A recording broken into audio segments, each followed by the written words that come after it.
খবৰ ভালনে সকলোৰে? ইমান ভাল, ইমান নে ইমান? ইমান বঢ়িয়া। আমি মাননীয় সভাপতি মহোদয় বহুমূলীয়া ভাষণ শুনি যাবৰ কাৰণে শ্ৰদ্ধাৰ কাৰ্যকৰ্তাসকলক অনুৰোধ জনাইছো।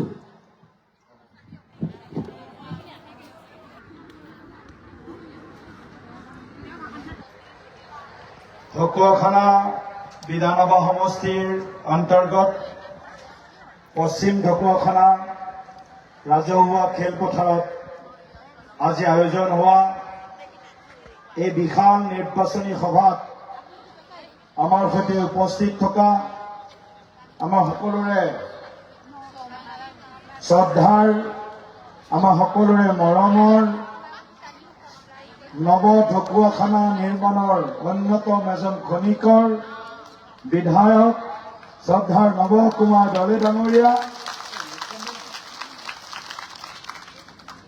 ইয়াৰ লগতে আজি আমাৰ মাজত উপস্থিত থকা অসম গণ পৰিষদ, ভাৰতীয় জনতা পাৰ্টি, সন্মিলিত গণশক্তি, তিনিওটা দলৰ সন্মানীয় নেতৃবৃন্দ, সকলোৰে মই নাম হয়তো ক'ব লাগিলে বহুত সময় লাগিব, তথাপিও আমাৰ দলৰ ভাৰতীয় জনতা পাৰ্টি ঢকুৱাখানা জিলা সমিতিৰ সভাপতি স্বৰূপ কোঁৱৰ ডাঙৰীয়া, আমাৰ গণশক্তিৰ সন্মানীয় উপদেষ্টা সুনীল পেগু ডাঙৰীয়া, আমাৰ প্ৰাক্তন অধ্যক্ষ বসন্ত শইকীয়া ডাঙৰীয়া, প্ৰদীপ চমুৱা ডাঙৰীয়া, সুনীল দলে ডাঙৰীয়া, হিৰণ্য দত্ত ডাঙৰীয়া, কেন্দ্ৰীয় সমিতি গণশক্তিৰ সন্মানীয় উপসভাপতি, আমাৰ অসম গণ পৰিষদ দলৰ সন্মানীয় বিধান পৰিষদৰ সভাপতি মহেশ দলে ডাঙৰীয়া, ইন্দ্ৰ শুক্ৰান ডাঙৰীয়া, নৰনাথ চন্দী ডাঙৰীয়া, লক্ষেশ্বৰ সোণোৱাল ডাঙৰীয়া, যতীন্দ্ৰ বৰুৱা ডাঙৰীয়া, সমন্বিতে মঞ্চত আসন গ্ৰহণ কৰা পৰম শ্ৰদ্ধাৰ তিনিওটা দলৰ বিশিষ্ট নেতৃবৃন্দ, মঞ্চৰ সন্মুখত আসন গ্ৰহণ কৰা পৰম শ্ৰদ্ধাৰ ৰাইজ, আই মাতৃসকল, যুৱ বন্ধু বান্ধৱীসকল, আমাৰ জ্যেষ্ঠসকল, আমাৰ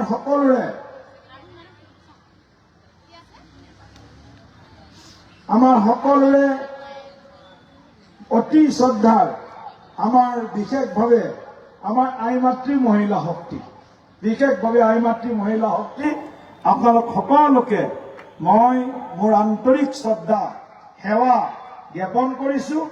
লগতে অসমীয়া নৱবৰ্ষ ৰঙালী বিহুৰ আন্তৰিক ওলগ প্ৰীতি আৰু সম্ভাষণ জ্ঞাপন কৰিছোঁ।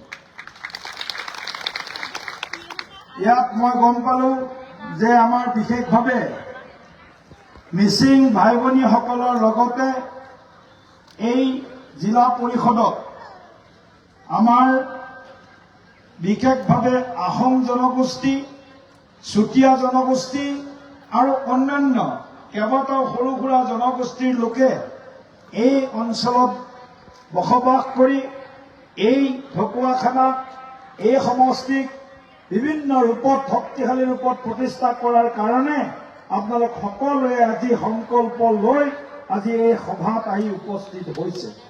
মই সকলোকে প্ৰথমতে কুমৰিক চুদুং জ্ঞাপন কৰিছো, নমস্কাৰ জনাইছো।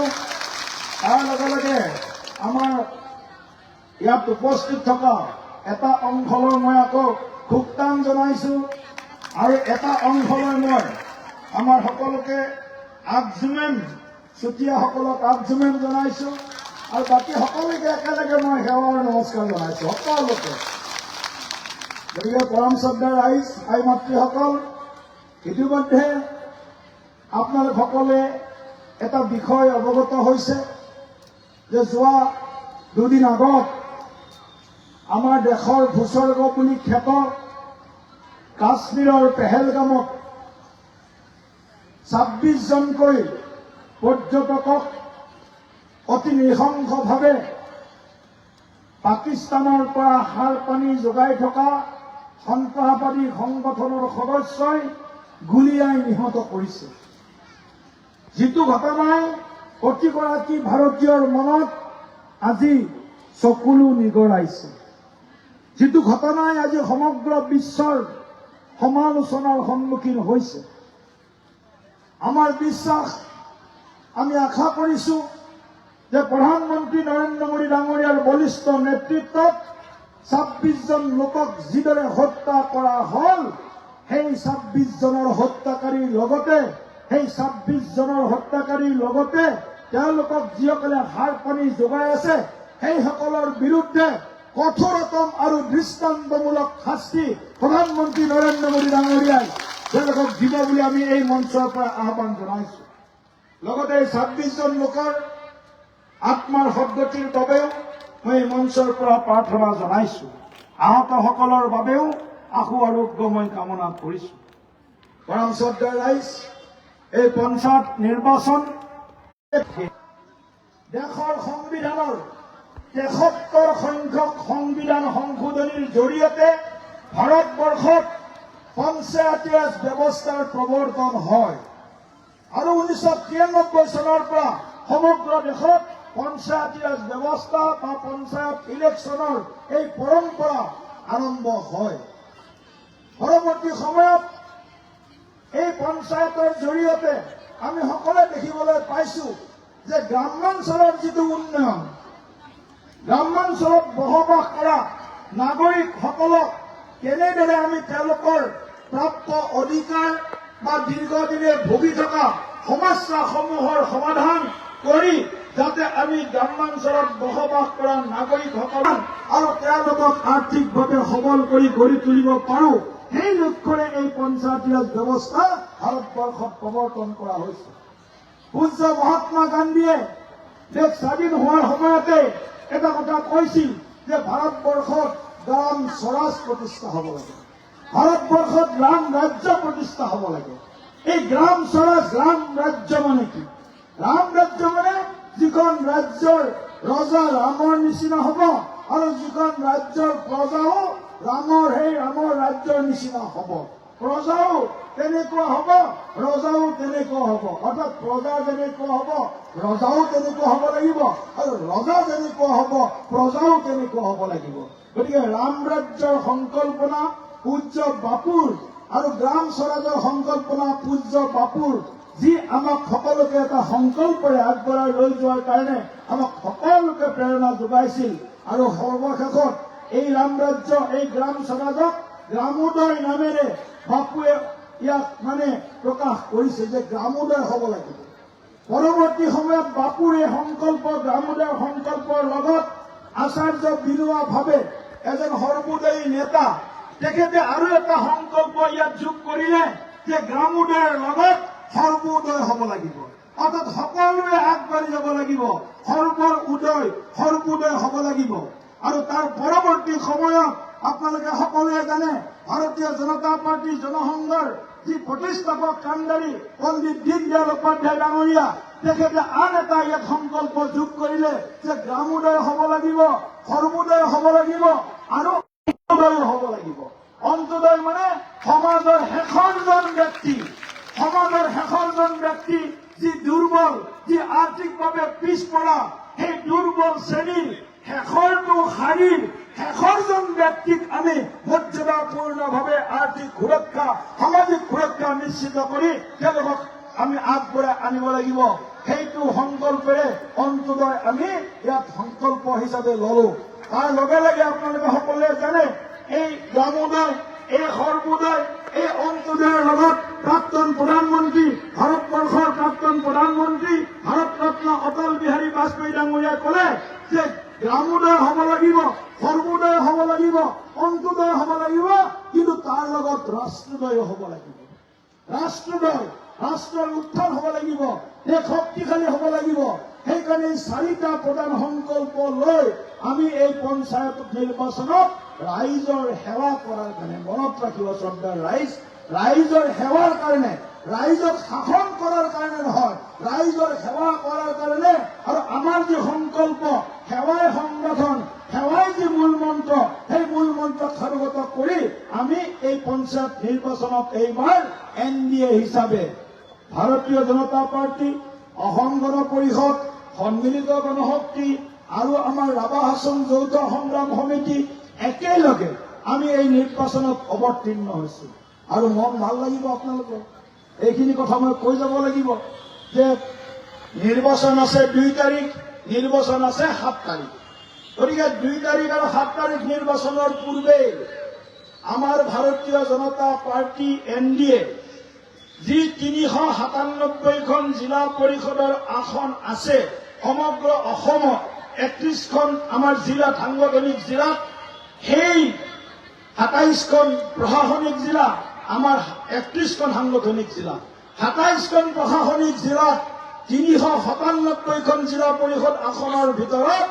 ইতিমধ্যে আমি 34খন আসনত বিনা প্ৰতিদ্বন্দ্বিতাৰে ৰাইজৰ আশীৰ্বাদে আমি জয়লাভ কৰিছো তাৰ লগে লগে 1957খন পঞ্চায়ত এই পঞ্চায়তত আমি ইতিমধ্যে 299খন আসনত বিনা প্ৰতিদ্বন্দ্বিতাৰে নিৰ্বাচিত হৈছো জিলা পৰিষদত বিজেপিয়ে 32খন আসনত অগপই 2খন আসনত 34খন আসন আঞ্চলিক পঞ্চায়তৰ সদস্য পদত বিজেপিয়ে 257 আসন অসম গণ পৰিষদে 30খন আসন গণশক্তিয়ে 6খন আসন ৰাভা হাছঙত 6খন আসন 6-6 12 12-21 42 42-257 299খন আসনত AP মেম্বাৰ আমি জয়যুক্ত হ'বলৈ সক্ষম হৈছো শ্ৰদ্ধাৰ ৰাইজ আজি আমি কিয় এই নিৰ্বাচনটোক বহুতে কৈছে আপোনালোকে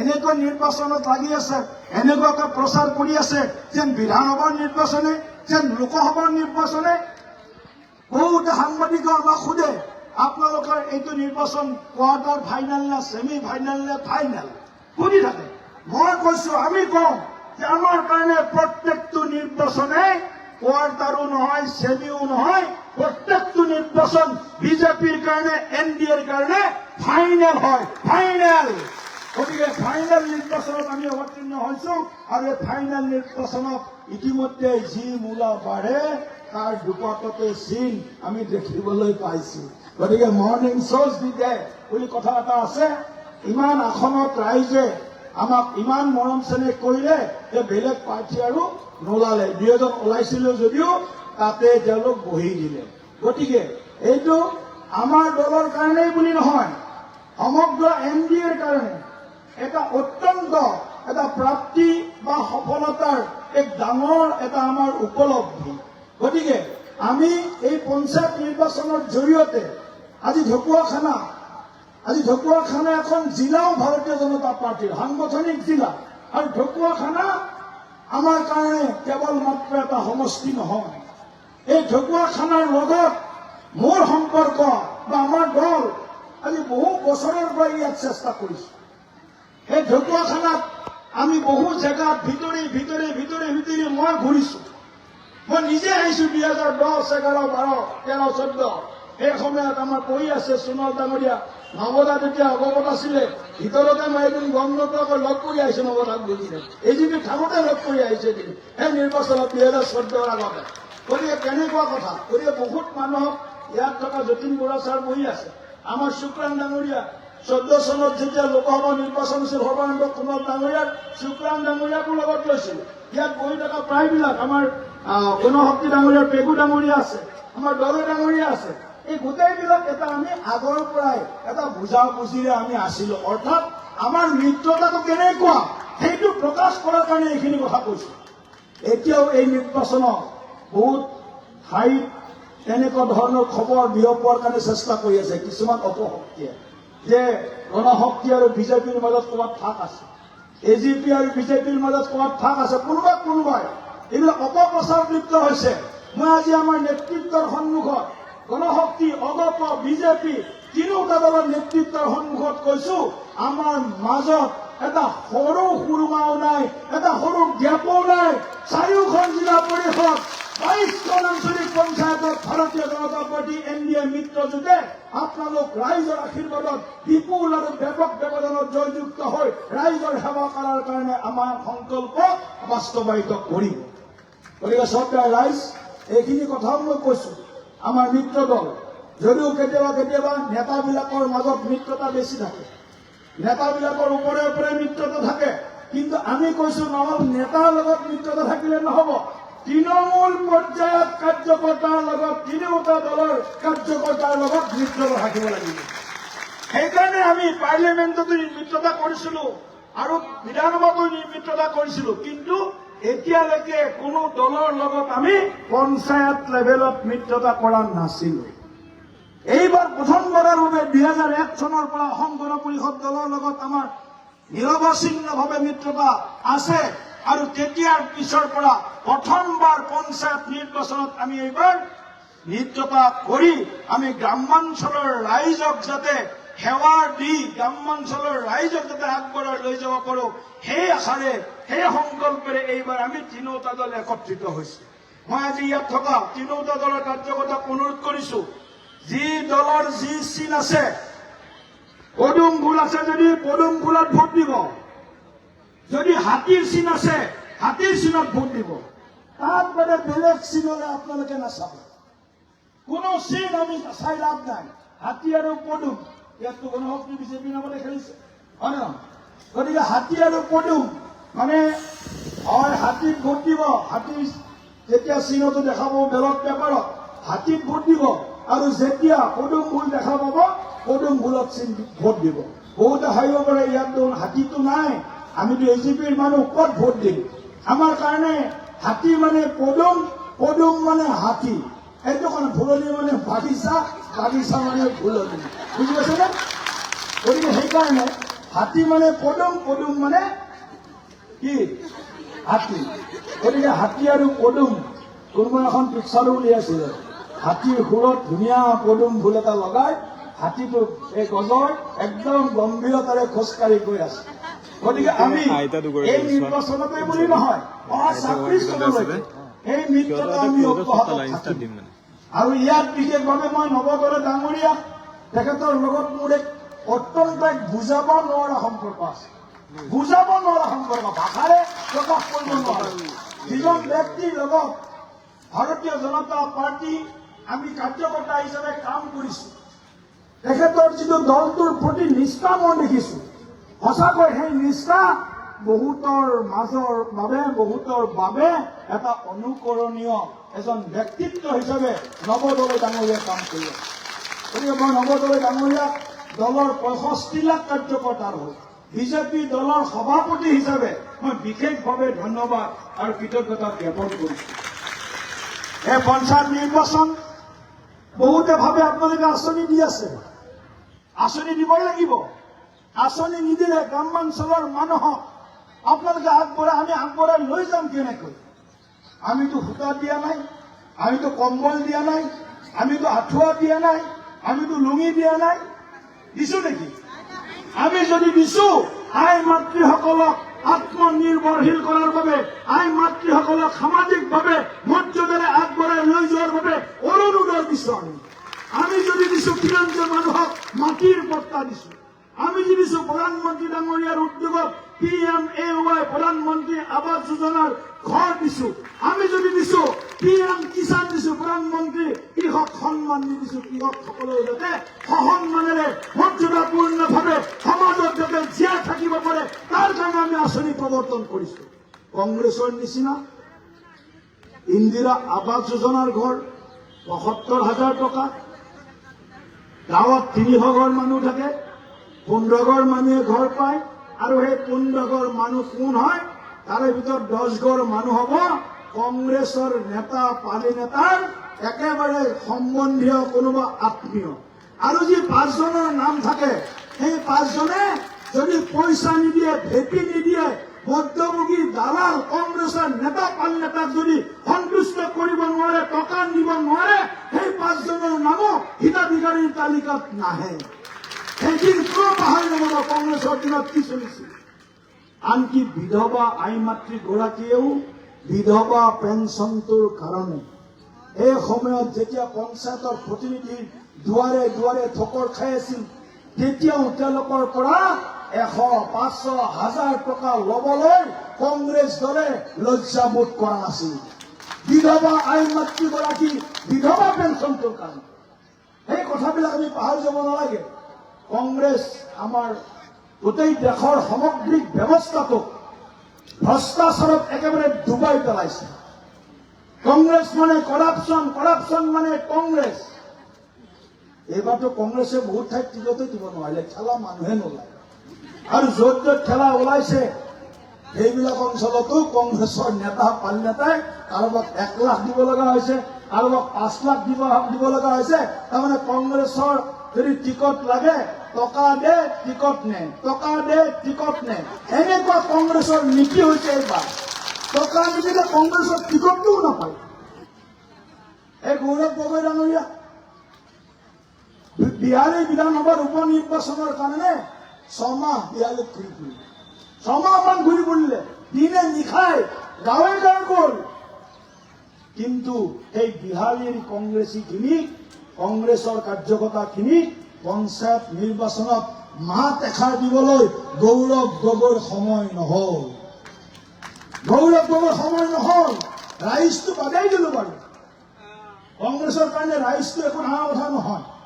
শোষণৰ কাৰণে কম ৰাইজ লাগে, তুষ্টিকৰণৰ কাৰণে ৰাইজ লাগে, ভোট বেংকৰ কাৰণে কংগ্ৰেছক ৰাইজ লাগে। তাত বাদে কংগ্ৰেছক এইবিলাক লাইচেন্সৰ কাৰণেহে তেওঁলোকক শাসন লাগে। সেৱা নহয় কংগ্ৰেছৰ মন্ত্ৰ, শাসন আৰু শোষণ, এই দুইটাই হৈছে কংগ্ৰেছৰ মূল মন্ত্ৰ। কংগ্ৰেছী কেইটাকতো মাত এষাৰ দিয়া ভাই গৌৰৱ গগৈ। যিটো সময়ত তুমি কংগ্ৰেছৰ প্ৰাৰ্থী লৈ দিনে নিশাই বিহালীত ঘূৰিছিলা, নদুৱাৰত ঘূৰিছিলা, নদুৱাৰততো চাফাই হৈ গ'ল। নদুৱাৰত ইলেকশ্যনে নহয়, পদ্মা হাজৰিকা ডাঙৰীয়াৰ সমষ্টিত আটাইবিলাক ভাৰতীয় জনতা পাৰ্টি NDA মিত্ৰজোঁটে দখল কৰি পেলালে।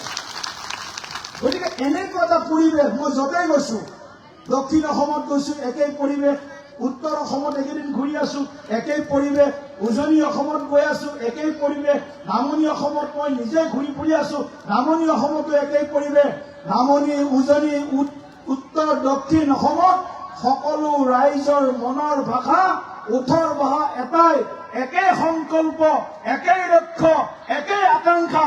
আকৌ এবাৰ পঞ্চায়তত বিজেপি NDAৰ জৰিয়তে আমি শাসনৰ বাগজৰী লৈ আমি আগন্তুক দিনত পঞ্চায়তী ৰাজ ব্যৱস্থাটোক শক্তিশালী কৰাৰ লগতে গ্ৰামাঞ্চলৰ জনতাক আমি আগবঢ়াই লৈ যোৱা আমাৰ যিটো চিন্তা, একেই ভাষা, একেই তেওঁলোকৰ সংকল্প। গতিকে এইটো বহুত এটা আমাৰ ভাৰতীয় জনতা পাৰ্টি বুলি নহয়, আমাৰ অসমখনৰ বসবাস কৰা, গাঁৱত বসবাস কৰা গাঁৱৰ ভোটাৰ এইবাৰ 1 কোটি প্ৰায় 81 লাখ ভোটাৰে ভোটদান কৰিব। প্ৰায় 26,500খন গাঁৱত 1 কোটি 81 লাখ ভোটাৰে নিজৰ ভোটাধিকাৰ সাব্যস্ত কৰিব।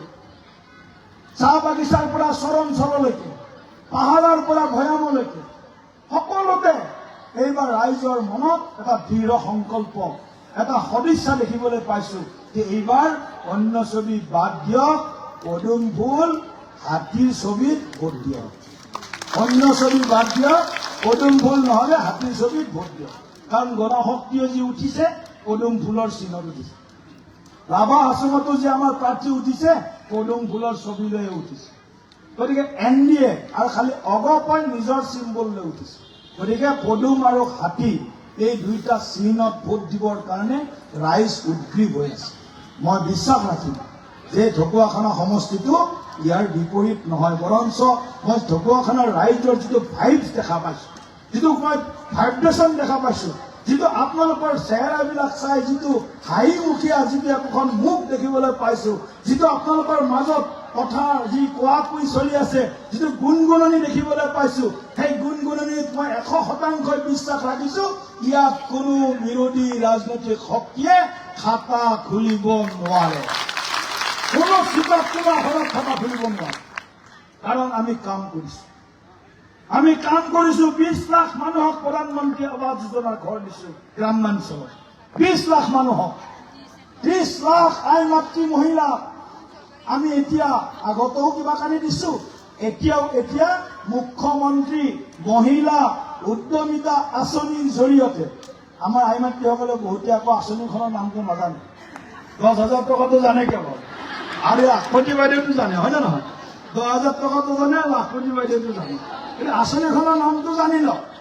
মুখ্যমন্ত্ৰী মহিলা উদ্যমিতা আঁচনি, অৰ্থাৎ আই মাতৃ নাৰী শক্তিক যাতে আমি উদ্যম সাহস আৰু স্বাৱলম্বী হোৱাৰ বাট মোকলাই দিব পাৰো, তাৰ কাৰণে মহিলা মুখ্যমন্ত্ৰীৰ মহিলা উদ্যমিতা আঁচনি প্ৰতিটো চেল্ফ হেল্প গ্ৰুপৰ আই মাতৃ মহিলা সদস্যক 10,000কৈ টকা দিয়া কাম ইতিমধ্যে আমি আৰম্ভ কৰিছো। বিয়ালী সমষ্টিত যোৱা 1 তাৰিখে 27,000 মহিলাক 10,000 টকাকৈ আমি 27 কোটি টকা বিতৰণ কৰিছো। ইয়াত কিমান হ'ব? ইয়াত কিমান? 29,000। নৱদাই যেতিয়া কব বোলে নহয় পূজাৰ আগতে দিব লাগে, বোলে নহয় পূজাৰ আগত দিলে কোনোবা কাপোৰ চাপোৰ কিনি পইচাটো শেষ কৰি পেলাব, পূজাৰ পিছতেই দিয়ক। নৱদাই যেতিয়া কব মাননীয় মুখ্যমন্ত্ৰী, তেতিয়াই আপোনালোকৰ কাৰণে 29 কোটি টকা আই মাতৃসকলৰ কাৰণে মাননীয় মুখ্যমন্ত্ৰী ডক্টৰ হিমন্ত বিশ্ব শৰ্মাই বেংকত জমা কৰি ৰাখিছে। যেতিয়াই কব কাইলৈ ক'লে, কাইলৈ দিব নোৱাৰে, 7 তাৰিখলৈকে ইলেকশ্যন, 11 তাৰিখলৈকে, যেতিয়াই নৱদাই কব সেইদিনাই বা 3 দিন পিছতেই অসম চৰকাৰে মাননীয় মুখ্যমন্ত্ৰী ডক্টৰ হিমন্ত বিশ্ব শৰ্মা ডাঙৰীয়াই আই মাতৃসকলক এই 29 কোটি টকা প্ৰতিগৰাকী মহিলাক 10,000 টকা বেংকৰ একাউণ্টত, দালাল নাই আকৌ মাজত, মধ্যভোগী নাই, কাকো 1 টকা দিব নালাগে, খালি বেংকৰ একাউণ্টটো লাগে। 10,000 টকাই আপোনালোকৰ একাউণ্টত ডাইৰেক্ট বেনিফিট ট্ৰান্সফাৰ হ'ব, একাউণ্টত জমা হ'ব। এয়া দুৰ্নীতিৰ বিৰুদ্ধে ভাৰতীয় জনতা পাৰ্টি। বহুতে কয় বিজেপিত দুৰ্নীতি আছে, বিজেপিয়েও দুৰ্নীতি কৰে। আৰে কংগ্ৰেছৰ চালনী খাওঁ কেনেকুৱা মান ফুটা, সেই কংগ্ৰেছে আমাৰ বেজীটোক কয় তোমালোকে দুৰ্নীতিকাৰী। বেজীটোতো এটাই ফুটা থাকে, আমাৰ ফুটাডাল সোমোৱাৰ কাৰণে, আৰু চালনীখনত কিমান ফুটা থাকে? শ ফুটা থাকে চালনীখনত। শ ফুটা থকা কংগ্ৰেছে বিজেপিক আজি দুৰ্নীতিকাৰী বুলি কয়। লাজটো লাগিব লাগে অকমান, লাজটো থাকিব লাগে অকমান কংগ্ৰেছক। এতিয়া লাজে যদি নকৰে আপুনি কৰিব কি? শুই থকা মানুহক জগাব ভাল, কিন্তু যেতিয়া শুই নাথাকে, নাটক কৰি থাকে, শুই থকাৰ যেতিয়া নাটক কৰে তেওঁ জগাব নোৱাৰে। কেইজনমান কংগ্ৰেছী আছে নাটক কৰি আছে খালি কেৱল, তাত বাদে একো তেওঁলোকৰ ৰাইজৰ প্ৰতি দায়বদ্ধতা নাই, সংবেদনশীলতা নাই। তেওঁলোকৰ কাৰণে ৰাইজে সেইকাৰণে চিন্তা নকৰা হ'ল যে এওঁলোক ভুৱা, এওঁলোকে আমাৰ কথা চিন্তা কৰা নাই। কাৰণ চিন্তা কৰা হলে আজি প্ৰধানমন্ত্ৰী নৰেন্দ্ৰ মোদী ডাঙৰীয়াই 80 কোটি মানুহক প্ৰধানমন্ত্ৰী গৰীব কল্যাণ অন্ন যোজনাৰ জৰিয়তে 5 কেজিকৈ প্ৰতিজন ব্যক্তিক চাউল দি থাকিব লগা নহয়। কোভিড কালত আৰম্ভ কৰা এই চাউল আজিও দি থাকিছো। কিহৰ কাৰণে দি থাকিছো? যে আমাৰ কোনো এজন গাঁৱৰ ব্যক্তি, কোনো এজন দুখীয়া ব্যক্তি যাতে ভোকত থাকিব নালাগে, কোনো এজন ব্যক্তি যাতে ভোকত নমৰে, তাৰ কাৰণে খাদ্য সুৰক্ষা নিশ্চিত কৰাৰ কাৰণে আমি চাউল দিছো। আমি 5 লাখ টকাৰ প্ৰধানমন্ত্ৰী আয়ুষ্মান ভাৰত যোজনা হাতত লৈছো। কিহৰ কাৰণে? দুখীয়া মানুহে যাতে তেওঁলোকৰ বেমাৰ হলে ডক্তৰ বা চিকিৎসা নোপোৱাকৈ তেওঁ মৃত্যু হ'ব লগা নহয়। চিকিৎসাৰ কাৰণে আমি আয়ুষ্মান ভাৰত যোজনা 5 লাখ টকাৰ এই অভিলাষী আঁচনি আমি সাধাৰণ দুখীয়া ৰাইজৰ কাৰণে আমি হাতত লৈছো। এই অন্তোদয় আমি যিটো কৈছো দীনদয়াল ডাঙৰীয়াৰ, উপাধ্যায় ডাঙৰীয়াৰ অন্তোদয় সংকল্প। গতিকে এই ধৰণে আজি আমি যুৱক যুৱতীসকলৰ কাৰণেও মুখ্যমন্ত্ৰী মহোদয় CM ট্ৰিপুলে, চিফ মিনিষ্টাৰ্ছ অসম আত্মনিৰ্ভৰ আঁচনি, CM ট্ৰিপুলে চিফ মিনিষ্টাৰ অসম আত্মনিৰ্ভৰ আঁচনি, মুখ্যমন্ত্ৰীৰ যুৱ আত্মনিৰ্ভৰ আঁচনিৰ জৰিয়তে অসমৰ এতিয়া 1 লাখ ল'ৰা ডেকা ডেকেৰী যুৱক যুৱতীক 2 লাখ টকালৈকে আমি ঋণ দিয়াৰ ব্যৱস্থা কৰিম। ঋণ মানে উইদাউট ইণ্টাৰেষ্ট। 2 লাখ টকাৰ 1 লাখ টকা পাই গৈ প্ৰথমতে আৰু 1 লাখ টকা পিছত পাব। মইতো ভাবো মুখ্যমন্ত্ৰীয়ে এদিন এনেকৈ কৈ দিব যে যি 2 লাখ টকা যি লৈছে যুৱক যুৱতীয়ে, সেই পইচাটো ভাৰত চৰকাৰ বা অসম চৰকাৰে তেওঁলোকক দিব নালাগে বুলিয়ে ঘোষণা কৰি দিব। মই এনেকৈ ভাবো কেতিয়াবা, মুখ্যমন্ত্ৰীয়ে কৈ দিব কেতিয়াবা। আৰু এইটোৱে হ'ব, মোৰ যিটো কৈছো মই আপোনালোকে মনত ৰাখিব, কোনো হয়তো যুৱক যুৱতীয়ে পিছলৈ হয়তো এই পইচা ঘূৰাই দিব নালাগে, সেইটো পৰ্যায়লৈকে যাব। গতিকে তেনেকুৱা ধৰণৰ কথাবিলাক চলি আছে। আজি আই মাতৃসকলে আমি যেতিয়া গাঁৱত যাওঁ তেতিয়া দেখো যে যেতিয়া ওচৰৰ ঘৰৰ মহিলাগৰাকীয়ে নিজৰ ল'ৰাটোৰ বা ছোৱালীজনীৰ যেতিয়া জন্মদিন পালন কৰে, 4জন লগৰ ল'ৰা ছোৱালী ঘৰলৈ মাতি আনে, অকণমান পায়স বনায়, 2খন লুচি বনায়, অকণমান তৰকাৰী বনায়, এটা সৰু বিস্কুট দিয়ে, এটা চকলেট দিয়ে, অকণমান শৰাই এখন দিয়ে ঈশ্বৰৰ ওচৰত। কিন্তু যেতিয়া একেবাৰে একো নোহোৱা দিন হাজিৰা কৰা মহিলাজনীয়ে নিজৰ জন্মদিনটো বাচ্চাটোৰ জন্মদিনটো উদযাপন কৰাৰ কথা ভাবে, মনত দুশ্চিন্তা আহে। কাইলৈ মোৰ ল'ৰাটোৰ বা ছোৱালীটোৰ জন্মদিন, পৰহিদিনা মোৰ ল'ৰা ছোৱালীটোক ওচৰৰ ঘৰৰ মানুহৰ ঘৰে মাতি লৈ গৈ পায়স খোৱালে, পিঠা খোৱালে, পুৰি চব্জি খোৱালে, মই কাইলৈ কেনেকৈ খুৱাম?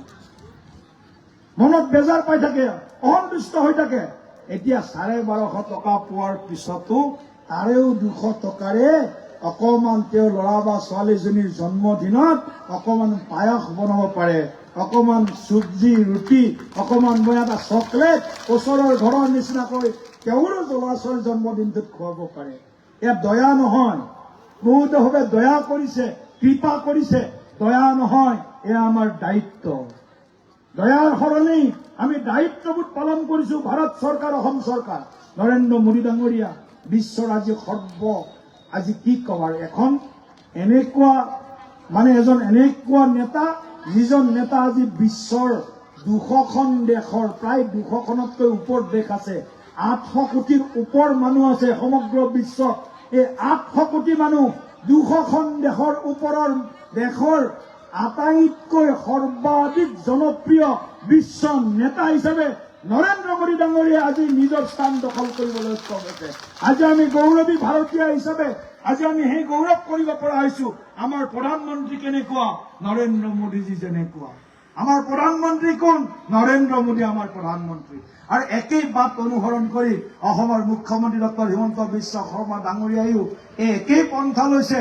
অসমখনক সৰ্বদিশত আগবঢ়াই লৈ যোৱাৰ কাৰণে তেখেতেও দিন ৰাতি একাকাৰ কৰিছে।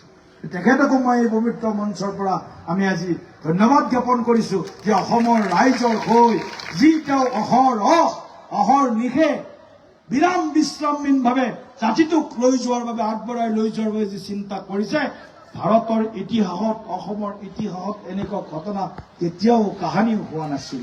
সৰ্বানন্দ সোণোৱাল ডাঙৰীয়াৰ নেতৃত্বত অসমত চৰকাৰ আমি আৰম্ভ কৰিছো। তেখেতৰ দিনতো উন্নয়নৰ যাত্ৰা আৰম্ভ হৈছে। কিন্তু যিমান উন্নয়ন যোৱা 4টা বছৰত অসমৰ গাঁৱে ভূঞে হৈছে, চহৰে নগৰে পাহাৰে ভৈয়ামে হৈছে, সিমান উন্নয়ন চাহ বাগিচা চৰ অঞ্চলত হৈছে, সিমান উন্নয়নৰ প্ৰতিচ্ছবি কংগ্ৰেছৰ 55-60 বছৰীয়া শাসনকালত আমি দেখিবলৈ পোৱা নাছিলো। গতিকে শ্ৰদ্ধাৰ ৰাইজ, ভাষণটো আৰু এটা দি থকা বস্তু, কৈ থাকিব দিলে মই 3 ঘণ্টা কৈ থাকিব, কিন্তু মোৰ 3:30 বজাত ডিব্ৰুগড় পাব লাগে, 3:30-4 বজাত সেইখন মিটিং আছে। গতিকে মই সেইখিনি সময় লাগিব ইয়াৰ পৰা যাওঁতে। গতিকে আপোনালোকক সকলোকে অনুৰোধ জনাইছো, আমি সেৱাৰ সংকল্প সঁচাকৈ, ইয়াত কোনো ধৰণৰ কি বুলি কৃত্ৰিমতা নাই, ইয়াত কোনো ধৰণৰ আমাৰ বেলেগ অন্য কোনো মেলা ফাইট ইণ্টেনশ্যন নাই, যাক কোৱা হয় অনলি বোনা ফাইট ইণ্টেনশ্যন, যে ৰাইজৰ সেৱা কৰিব লাগে।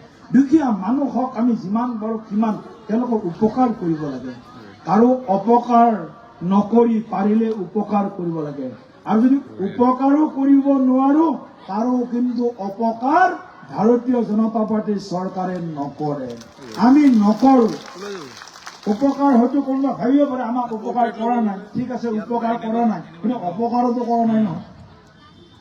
আমাৰ ঘৰততো আগতে কোনোবাই যেতিয়া আমাৰ কেণ্ডিডেট উঠিছিল, কংগ্ৰেছৰ মানুহে আহি যেতিয়া ৰিজাল্ট দিয়ে, সিদিনা আমাৰ ঘৰৰ কাৰ্যকৰ্তাৰ সন্মুখত এটা বোমা, এটা কি কয়, এটা কি বোমাই কয়, সেইটো বোমাই আৰু ফটকা ফুটাই থৈছে, কংগ্ৰেছৰ মানুহে আহি। কিমান কষ্ট ত্যাগ স্বীকাৰ কৰিছে ভাৰতীয় জনতা পাৰ্টি আমাৰ কাৰ্যকৰ্তাসকলে, সেইটো আমি পাহৰি যাব নোৱাৰো। সেইখিনি আমাৰ সমল, সেইখিনি আমাৰ সম্পদ। এই দলটোক ধৰি ৰখাৰ কাৰণে বহু হাজাৰজন লোকে নিজৰ বৰ্তমান বিসৰ্জন দিছে আমাৰ ভৱিষ্যতৰ কাৰণে, দেশ আৰু দেশৰ কাৰণে, স্বদেশ আৰু স্বজাতিৰ কাৰণে। ভাৰতীয় জনতা পাৰ্টিতকৈ অন্য পাৰ্টি এই দেশত অন্য কোনো দলে স্থান ল'ব নোৱাৰে। এইটো মোৰ হৃদয়ৰ পৰা, ভিতৰৰ পৰা অহা মোৰ এটা অনুভূতি। এই অনুভূতি কেৱল মোৰ নহয়, শত সহস্ৰ লক্ষজন কাৰ্যকৰ্তাৰ এই অনুভূতি, এই অনুভূতি সদায় আমাৰ কাৰণে সাহস আৰু প্ৰেৰণাৰ মানে অমল উৎস। আমি আমাৰ দলটোক ধৰি ৰখা, আমাৰ আদৰ্শটোক ধৰি ৰখা, আমাৰ NDA-টোক একেলগে আমি আগবাঢ়ি লৈ যোৱাৰ কাৰণে আমাৰ যি সামূহিক সংকল্প, সমান লক্ষ্য, সমান আকাংক্ষা, সমান যিটো আমাৰ চিন্তা আৰু সমান যিটো আমাৰ কৰ্ম, এই সমান কৰ্ম, সমান চিন্তা, সমান আদৰ্শ, সমান লক্ষ্য প্ৰাপ্তিৰ কাৰণে পঞ্চায়তৰ পৰা পাৰ্লিয়ামেণ্টলৈকে ভাৰতীয় জনতা পাৰ্টীয়ে প্ৰতিটো নিৰ্বাচনক ফাইনেল ইলেকশ্যন হিচাপে লৈ, এই যুদ্ধত আমি অৱতীৰ্ণ হওঁ, এই নিৰ্বাচনত আমি অৱতীৰ্ণ হওঁ। গতিকে মই আশা কৰিম এইবাৰ ভোট দিব যাওঁতে আপোনালোকে সকলোৱে বেলেগ কোনো কথাই চিন্তা নকৰিব। কৰবাত যদি সৰু সুৰা কিবা ইফাল সিফালো আছে, মই নেতৃত্বক অনুৰোধ জনাইছো, গণশক্তি হওক, অগপ হওক, কৰবাত যদি কিবা অলপ দূৰ সম্পৰ্কীয় ইণ্ডিপেণ্ডেণ্ট কিবা উঠিছে, কিবা উঠিব পাৰে, কাৰণ ইয়াত অধিকাৰ সকলোৰে আছে। আমাৰ যদি কোনোবা সম্পৰ্কীয় হয়, তেওঁলোকক আপোনালোকে কথা পাতি আলোচনা কৰি এটাও যাতে ভুল সিদ্ধান্ত নহয়, পেগুটাকো মই কৈছো আৰু আপোনাৰ মহেশ দলে ডাঙৰকৈ দাদাকো কৈছো, এটাও গণ্ডগোল হ'ব নালাগে। পুৰা 22টা AP মেম্বাৰ ইতিমধ্যে কেইটামান জিকিছে নেকি? নাই জিকা। 22টা আৰু 4টা এই আৰু বাকী ৱাৰ্ড মেম্বাৰখিনি, সেইখিনিতো বাৰু চিম্বল নিজা। গতিকে আপোনালোকে আমাৰ NDA কোনো ধৰণৰ বেলেগ চিন্তা নকৰাকৈ, এওঁ আমাৰ লগত আগৰ পৰাই আছিল, এওঁ ইণ্ডিপেণ্ডেণ্ট উঠিছে, এওঁৰ প্ৰতি অলপ দুৰ্বল, এই ধৰণৰ কোনো যাতে ভাৱনা নাথাকে। আমাৰো কাৰো ভাৱনা নাথাকিব লাগে নে যে যি চিম্বল যোনে লৈ উঠিছে তেওঁক জিকোৱাৰ দায়িত্ব প্ৰতিটো বুথৰ, প্ৰতিজন বুথ সভাপতিৰ, প্ৰতিটো বুথৰ প্ৰতিজন কাৰ্যকৰ্তাৰ। মোৰ বুথ সকলোতকৈ মজবুত, বুথ জিকিলেহে নিৰ্বাচন জিকিব পৰা যায়। এই নীতিৰে আমি দলটোক এই নিৰ্বাচনত আগবঢ়াই লৈ যাবৰ কাৰণে আমি চেষ্টা কৰিছো। এতিয়া আমাৰ মাজত 4গৰাকী, জিলা পৰিষদৰ 2গৰাকী আমাৰ মাজত উপস্থিত আছে। মই 2গৰাকী বিশেষভাৱে আমাৰ প্ৰাৰ্থী জিলা 4গৰাকী আছে, 4গৰাকী প্ৰাৰ্থীক মই সন্মুখত আহিবলৈ অনুৰোধ কৰিছো। জিলা পৰিষদৰ 4গৰাকী প্ৰাৰ্থী।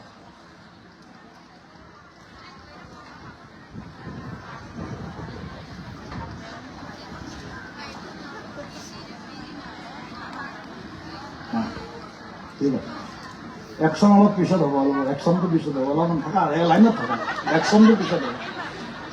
কোনটো এইকেইটাতো ইয়াৰ পৰাতো এইটো বাটো। এতিয়া মই ভাবি আছিলো কংগ্ৰেছতে ছোনিয়া আছে, এতিয়া আমাৰ মাজতো বিজেপিতো ছোনিয়া আছে দেখোন। মই ভাবাই নাছিলো যে কংগ্ৰেছৰে ছোনিয়া, এতিয়া বিজেপিতো ছোনিয়া আহি গ'ল। গতিকে এইজনী ছোনিয়াৰ হাত মাৰিবৰ কাৰণে আমাৰ ছোনিয়া বৰগোহাঁই আপোনালোকৰ মাজলৈ আহিছে, হয়নে নহয়? সেই ছোনিয়াৰ কাম নাই। অকণমান ৰবা, একেলগে একশনটো অলপ পিছত একেলগে ছোনিয়া বৰগোহাঁই, তাৰ লগত প্ৰণৱ পেগু, হাৰহি মাতমৰাল, প্ৰণৱ পেগু, ৰবা অকণমান একেলগে কৰিব একশনটো, ৰবা থিয় হৈ থাকা, একশন পিছত থিয় হৈ থাকা। তাৰপিছত আমাৰ চক্ৰেশ্বৰ গগৈ ঘিলামৰা, চন্দ্ৰেশ্বৰ গগৈ ঘিলামৰা। তাৰপিছত আমাৰ ইন্দিৰা চিন্তিয়া, ইন্দিৰাও আছে দেখোন,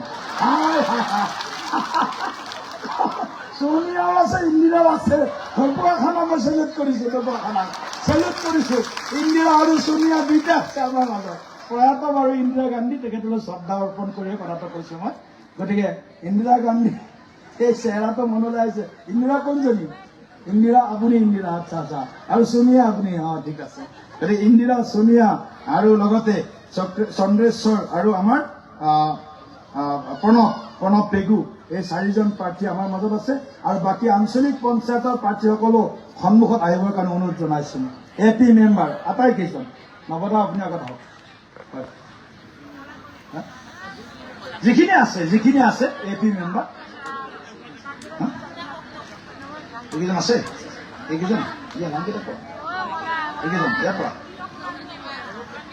যোগানন্দ বুঢ়াগোহাঁই, পশ্চিম ঢকুৱাখানা, বিজয় পেগু মাতমৰা, নিপুল বৰুৱা উত্তৰ ঢকুৱাখানা। সন্মুখত লাইন একশনটো পিছত দিব একেলগে, ৰ'ব। নিপুল বৰুৱা উত্তৰ ঢকুৱাখানা, মহন্ত দাস মধ্য ঢকুৱাখানা, প্ৰমোদ চুতীয়া কেঁকুৰি, দীপাঞ্জলি গগৈ ঘিলামৰা, দিবাকৰ দলে বিলমুখ, হৰিপ্ৰসাদ চুতীয়া বৰদৈ, দুলেন সেনাপতি দক্ষিণ ঘিলামৰা, নয়নমণি সোণোৱাল সোণাৰী, বৰ্ণালী পেগু ডিমৰুগুৰি, দেৱ দলে চাউল ধোৱা, নলিমা নাটে অৱনৰী, চিনুমণি গগৈ হিংগীয়া, মৌচুমী চুতীয়া গন্ধিয়া, সুস্মিতা আৰে সুস্মিতাও আছে আমাৰ মাজত ভাই। সুস্মিতা দেৱ আমাৰ তৃণমূল কংগ্ৰেছৰ বৰ্তমান MP ৰাজ্যসভাৰ, সন্তোষ মহাদেৱৰ কন্যা লোকসভাৰ MP আছিলে, সুস্মিতাও আছে আমাৰ লগত, ঠিকে আছে। সুস্মিতা কুম্বাম পেগু, অমৃত দলে, মমতা দলে, মমতা বেনাৰ্জীও চাওঁ হাজাৰ, মমতা আছে, মমতা ঠিক আছে, বঢ়িয়া। মমতা নিৰুপ্ৰভা দলে, ৰূপাঞ্জলি চুতীয়া, সংগীতা বৰুৱা, সুভদ্ৰা দাস, এই 22 জন আমাৰ প্ৰাৰ্থী কেইজনমান আছে আমাৰ মাজত। সকলোকে সাষ্টাংগে ৰাইজৰ আশীৰ্বাদ ল'বৰ কাৰণে মই অনুৰোধো জনাইছো, আৰু ৰাইজকো উৰুলি আয়তীসকলে উৰুলি হাত চাপৰি যোনে যেনেকৈ পাৰে এটা আশীৰ্বাদ দিবৰ কাৰণে মই অনুৰোধ জনাইছো। সাষ্টাংগে প্ৰণাম কৰা, সাষ্টাংগে। এনেকে ভৰিত পৰি থাকিব লাগিব ৰাইজৰ 5 বছৰ। বঢ়িয়া, পুৰা আশীৰ্বাদ দিয়া তেতিয়া। বিজেপি জিন্দাবাদ, বিজেপি জিন্দাবাদ, জিন্দাবাদ জিন্দাবাদ এজিপি জিন্দাবাদ, জিন্দাবাদ জিন্দাবাদ এজিপি জিন্দাবাদ, জিন্দাবাদ জিন্দাবাদ সন্মিলিত গণশক্তি জিন্দাবাদ, জিন্দাবাদ জিন্দাবাদ সন্মিলিত গণশক্তি জিন্দাবাদ, জিন্দাবাদ জিন্দাবাদ NDA জিন্দাবাদ, জিন্দাবাদ জিন্দাবাদ ঢকুৱাখানাৰ কাৰ্যকৰ্তাসকল জিন্দাবাদ, জিন্দাবাদ জিন্দাবাদ ঢকুৱাখানাৰ ভোটদাতা ৰাইজ জিন্দাবাদ। জিন্দাবাদ জিন্দাবাদ বহুত বহুত হ'ব হ'ব গৈ থাকিব লাগিবতো, কষ্ট পাব। গতিকে এই দুজনক 22 জন আৰু 4 জনক আপোনালোকে নিজৰ যি অধিকাৰ ভোটাধিকাৰ আমাৰ সমৰ্থনত দিব বুলি বিনম্ৰতাৰে সকলোৰে শ্ৰীচৰণত আহ্বান জনাই, সকলোৰে অনাগত বছৰটো যাতে কুশল মংগল হয় তাৰ প্ৰাৰ্থনাৰে মই মোৰ বক্তব্য ইয়াতে সামৰণি কৰিছো। ধন্যবাদ। জয় হিন্দ, ভাৰত মাতা কি জয়। ৰাজ্যিক সমিতিৰ